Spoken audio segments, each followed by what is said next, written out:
And just as we watch that report, independent Senator Bernie Sanders has targeted Amazon for its role in widening the wage gap in the United States. Senator Sanders spoke Monday at an AFL-CIO Labor Day breakfast and called out Amazon CEO Jeff Bezos by name. I am not comfortable when one person, wealthiest guy in the world, Jeff Bezos, is today seeing his wealth increase today. $250 million every single day, but there are thousands of workers who are employed by him who are earning wages so low they are on food stamps, Medicaid, and subsidized housing. Amazon responded to ongoing criticism from Sanders last week in a blog post saying, quote, Amazon is proud to have created over 130,000 new jobs last year alone. In the U.S., the average hourly wage for a full-time associate in our fulfillment centers, including cash, stock, and incentive bonuses, is over $15 an hour before overtime. We encourage anyone to compare our pay and benefits to other retailers. This week, Senator Sanders is expected to unveil legislation requiring large employers like Amazon to cover the cost of federal assistance received by their workers. For more on working conditions at Amazon, we're going to Britain right now to speak with journalist James Bloodworth, who spent a month working undercover as a picker in an Amazon order fulfillment center and found workers were urinating in bottles because they were discouraged from taking bathroom breaks.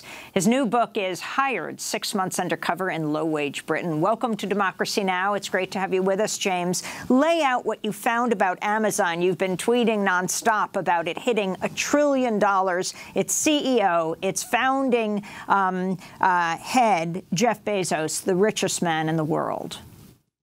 Yeah, I mean, I've been tweeting about it and doing things like this in the media because it's really important, I think, to recognize what that huge wealth that Jeff Bezos and Amazon have accumulated, what that's built on. So before I went in 2016, I went into an Amazon warehouse here in Britain.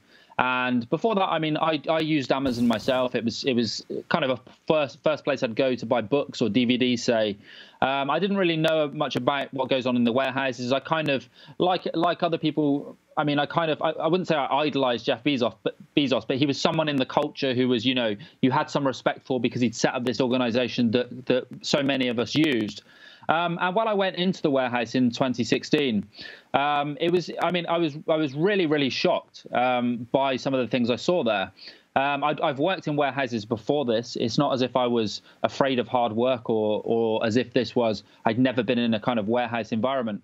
But the atmosphere of the Amazon warehouse I worked in was what I imagine the atmosphere of a low security prison would feel like. So, and again, this isn't an exaggeration. So, for example, we had to be drug and alcohol tested before we started work, which I'd never had to have that done before. We had to pass in and out of giant airport-style security gates every time we even went to the toilet during the day.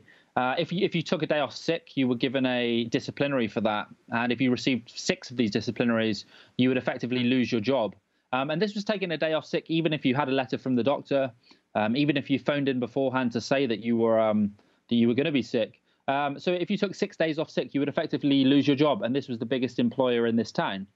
Other things, I mean, people were afraid. People were receiving disciplinaries for taking toilet breaks. The productivity targets were so high that workers were afraid to go to the bathroom. I mean, a survey came out of the Amazon warehouse I worked in recently, which found that 74% of workers there, order pickers, were afraid to use the bathrooms because of the productivity targets. And this culminated in James one Bloodworth, day I found a bottle of urine on the shelf. James Bloodworth, on the productivity issue, the students in my class reported from their interviews that pickers were required to pick 300 items per hour from the various shelves in these huge warehouses. That comes to about 12, one item every 12 seconds. Yeah, I mean, it was astonishing. So, I mean, the first week I was working there, an Amazon supervisor came around to find me and told me that I was in the bottom 10% of productivity. And I'm someone who's relatively healthy. You know, I run, I go to the gym. I'm still reasonably young.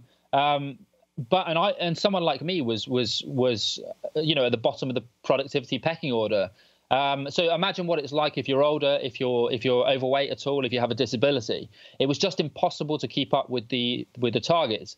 And so what happened was people were running around this huge warehouse, which is dangerous for a start. And then you also received a disciplinary for running. So to hit your targets, if you didn't hit your targets, you received a disciplinary. But to hit your targets, you had to break the rules by running around, for which you'd receive another disciplinary. So what happened was you have this huge turnover of staff. No one's hanging on to their jobs because people are just being fired for anything. And people are also leaving then before their full kind of employment rights kick in. So this is agency staff. We're all agency staff.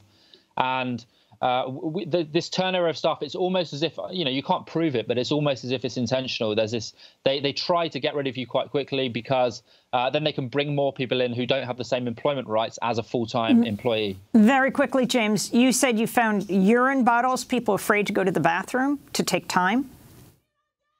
Yeah, so I mean, this has kind of blown up since the book came out, but it was something that I saw when I was working in the Amazon warehouse. So one afternoon, walking around the top floor of this huge warehouse, and yeah, I found an empty Coca-Cola bottle with urine in it on the shelf. Yellow liquid, smelt it. It's very clear straight away what it is, and you put two and two together, and this has happened because there's a climate of fear, and you're afraid if you go to the toilet, which can take 5-10 minutes. Huge warehouse through security, and people are being accused of taking so-called idle time by Amazon for doing this. Everything which takes away from productivity at Amazon is seen as you're doing something wrong. We have 10 seconds. You have 10 seconds. You said at one warehouse in the UK, Amazon workers called ambulances more than 115 times in 3 years. Yeah, that was the warehouse I worked in, yeah. So that says it all, really, in my view. Well, we're going to leave it there, but we're going to do part 2 with you. We're going to post it online. We want to thank you for being with us. And Juan, thanks so much for that report. And again, we're going to link to your reporter's investigative pieces, the print pieces. They are multimedia talents at democracynow.org. James Bloodworth, UK-based reporter, author of Hired, 6 Months Undercover in Low-Wage Britain. I'm Amy Goodman with Juan Gonzalez.